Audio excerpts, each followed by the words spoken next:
Сүммә мен нутфа, жаңағы тамшыдан жараттық дейді. Осы тамшы жаралады. Ана мәни су өтетін жағына өткен кезде, анау мәни судың ішінде бәленбай әскер болады.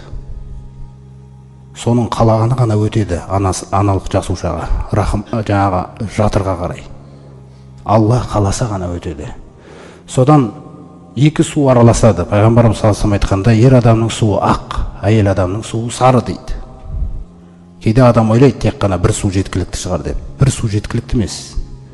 Екеуі араласып ұрық болады. Инсан сүресінде Алла тағала айтады осы нәрсені. Мин нутфатин амшажин, араласқан екі суды, ұрық, нутфа.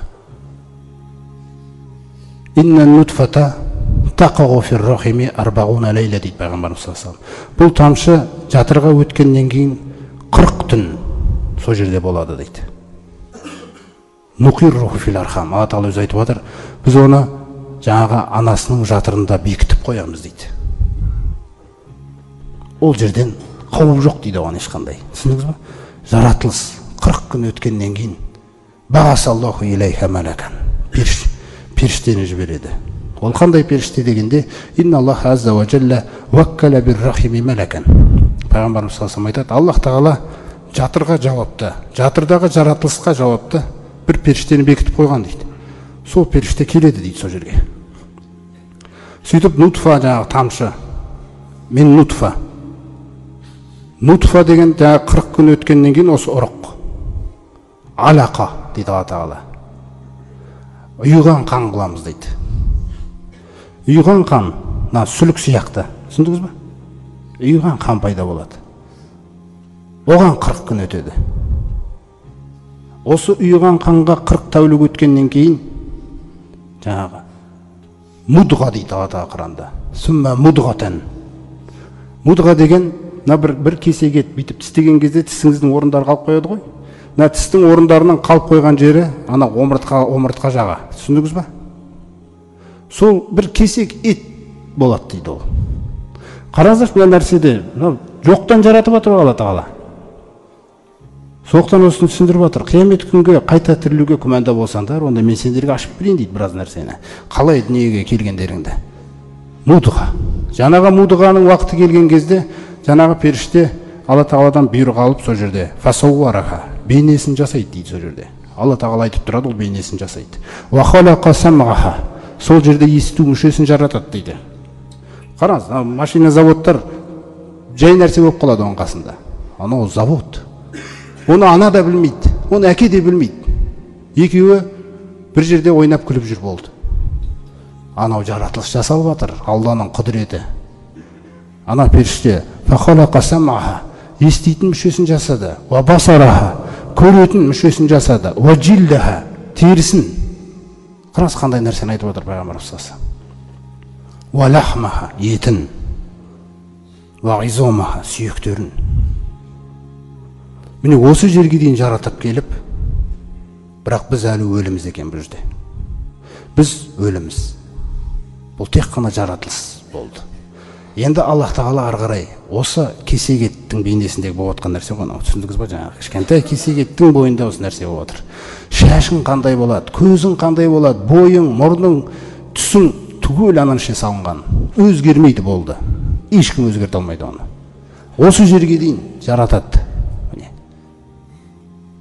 Осы жердегіне Алла тағала өз Бақара сүресінде айтқандай, кайфа такфуруна билла, қалайша Алла тағаланы мойындамайсыңдар.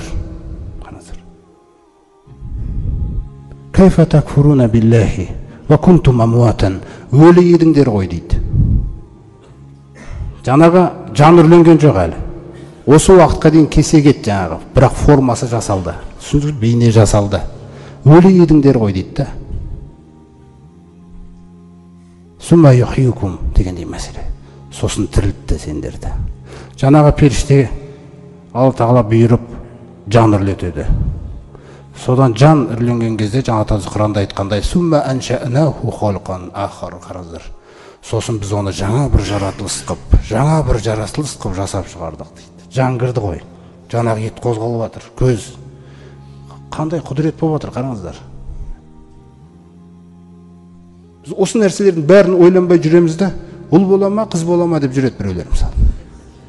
Оны Алла Тағаланың әлемдердің Раббысы жасап жатыр оны. Бұл келеді да, ұл ма, қыз ба дегендей мәселелерде жүреді. Міне адам жеткен білімі да.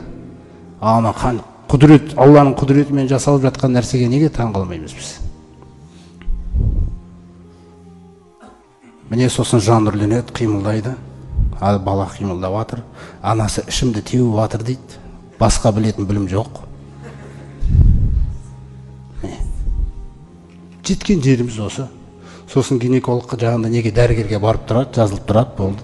Мына жақта Алла Тағала бір керемет нәрсені жаратып жатқанында ой жоқ. Енді қараңыздар ары қарай. Сөйтіп жаңа періште айтады екен.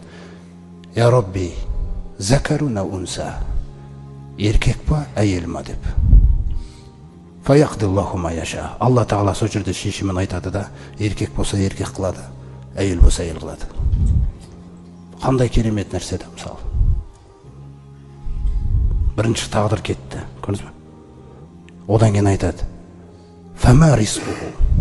Ризығы қанша Раббым? Ризығы осынша деп айтылады. Періште Алла Тағала тарапынан ризығы жазылады. Қанша жеп, қанша киіп, қанша ішіп кетесің бұл дүниеден. Бітті. Сан өзгермейді. Фама ажалуху. Шынсын қараңыздар жаңағы. Мерзімі қанша? 60 жыл, 70 жыл, 40 жыл, 30 жыл, 100 жыл, 120 жыл, мысалы. Біреуге Алла Тағала 120 жыл жазады, сосын біз барып интервью алып жүреміз одан. Сіз осы 120 жылға жеткізген не сізді? Алла Тағала беріп қойғаннан кейін болып отқан жас ол. Болды.